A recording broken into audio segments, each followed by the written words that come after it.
What is going on, everybody? My name is John Solo, and welcome to Star Wars 101. In this episode, we're talking about one of the greatest mysteries to exist in the Star Wars universe, Master Yoda. Ever since I was a little kid and I saw the scene in The Empire Strikes Back where Yoda first meets Luke on Dagobah, he's been one of my favorite characters. He's hilarious, he's dangerous, he's wise, and one of the greatest Jedi to have ever lived. But the best part, in my opinion, is that he's humble about all of this. The Zen mentality that he has is one of the reasons why I wanted to dive into his backstory, both in the universe and behind the scenes, and share some of the cool stuff that I came across. And I say it's time we do just that, so without further ado, here are 10 interesting things that you should know about Yoda. Yoda began his Jedi training as a youngling and underwent a similar training process as the younglings in the Clone Wars. This includes the Gathering Ceremony, which is a rite of passage where a Padawan is forced to overcome his or her fears and find a Kyber crystal attuned to their Force presence in the crystal caves of Ilum. Also, like the younglings in the Clone Wars, he was taught how to build his lightsaber by a robot named Professor Hu Yang. Remember how in Revenge of the Sith, Yoda volunteered to oversee the Battle of Kashyyyk because he had a good relationship with the Wookiees? Go, I will.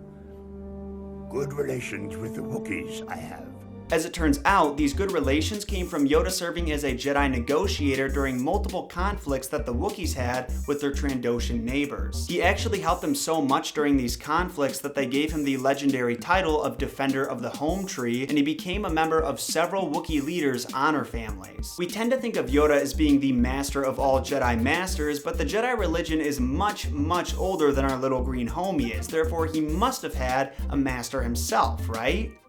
So who was it? Well, canonically, all we know about him is that he's responsible for Yoda's particularly Zen mentality. He taught Yoda how to control his emotions and live in peace. The old expanded universe, aka Legends, adds a lot more to his story though. Before he was retconned, his name was Nakata Del Gormo and he was a High Saurian. Yoda met his master after he crash landed his ship on a mysterious swamp world, which I'm going to assume was Dagobah, with his human friend. The two friends came across the High Saurian and asked him for assistance with their ship.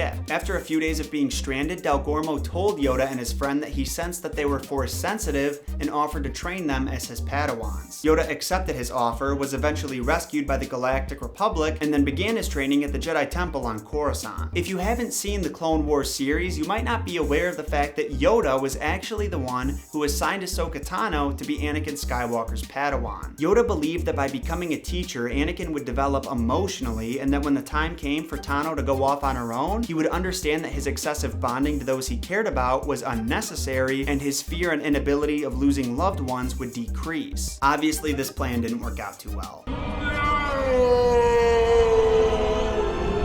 Another one of the great mysteries surrounding Yoda is that no one knows exactly how many Jedi he trained. We see in Attack of the Clones that he's acting as a mentor to some younglings, which means he taught outside of the typical Master-Padawan relationship. Some of his personal Padawans include Count Dooku and Luke Skywalker, but it's estimated that in his 800 years of teaching, he's overseen the training of over 20,000 Jedi. After learning that about Yoda, I thought about Order 66 and the Jedi Purge, and the pain he must have felt as almost all of his former Padawans were killed must have been unbearable. Believe it or not, in an earlier draft for The Empire Strikes Back, George Lucas had planned on naming Yoda Buffy. We can thank Lee Brackett for taking the name a step in the right direction and changing it to Minch Yoda in her first edit of the script, and then also thank whoever's idea it was to drop the Minch. Like everything in Star Wars, Yoda went through several variations before they decided on his little green form. In the very beginning, he was going to be a large alien, which I'm assuming is what most people probably would think of when hearing about a great Jedi warrior. I'm not looking for a friend, I'm looking for a Jedi Master.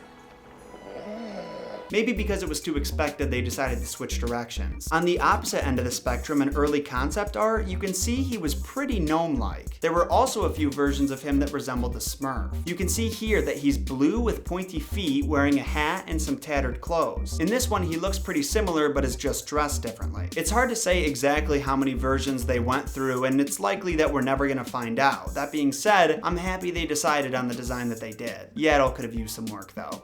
I don't even know how to introduce this next fact to you guys, so I'm just gonna say it. Before it was decided that Frank Oz would play Yoda using a puppet, George Lucas wanted to use a real-life monkey that was holding a cane and wearing a mask. We had a cartoon rabbit in the prequels, so we might as well have had a real-life monkey, right? Lucas actually went as far as to have an actual monkey brought to the set and have a mask put on him before the rest of the crew came to their senses and stepped in. And I, for one, am happy about that, because if this is what Yoda looked like, I'm not sure I could have taken the nightmares. One of my favorite facts on this list is that Yoda's unique way of speaking actually has roots in ancient human history. Yoda structures his sentences in the object, subject, verb order, which is how researchers believe human language was structured around 50,000 or so years ago. This is also how some children learn to talk, and the structure is used in at least half of the 2,000 different languages prevalent on Earth. I guess this all makes sense considering that Star Wars did take place a long time ago. Maybe humans share a common ancestor with whatever species Yoda is. I think that's a good hypothesis. I'm gonna write that one down. Yoda is one of the most iconic faces in the Star Wars franchise, so it's hard to imagine him being absent in Return of the Jedi, the prequels, or either one of the animated series, but this was George Lucas's original plan. These plans were changed during pre-production for Return of the Jedi when a child psychologist told George Lucas that if it wasn't made more clear that Luke was Vader's son, audience members below the age of 12 would assume Vader was lying. Since he couldn't think of a better way to confirm Vader's claim at the time, Lucas brought Yoda back into the mix, and that's where this scene came from. By the way, does anyone else find Yoda's attempt at avoiding Luke's question about Vader hilarious? Luke asks him if Vader is his dad, Yoda sits there for a sec, and then he's like, oh god, I don't want to get into this right now, and he just turns away from him. And this was on his deathbed too, so it's like he would have rather died than answered Luke's question. I always laugh when he does that. It's just like a perfect old person avoidance technique. And it's with that I want to end today's episode, but if you enjoyed it and want to support the channel, make sure you hit that like button down below. If you haven't yet already, hit that subscribe button for weekly Star Wars content and turn notifications on so you don't miss anything. And if you want to learn more about Star Wars, you can watch the previous episode of Star Wars 101 right over here. I've also got the links to my social medias in the description down below. If you want to follow those and stay updated on what I'm working on between videos, feel free to do that. Whether you do all of that or none of it at all, it's not a big deal to me. And let me just say thank you guys so much for watching, and may the Force be with you.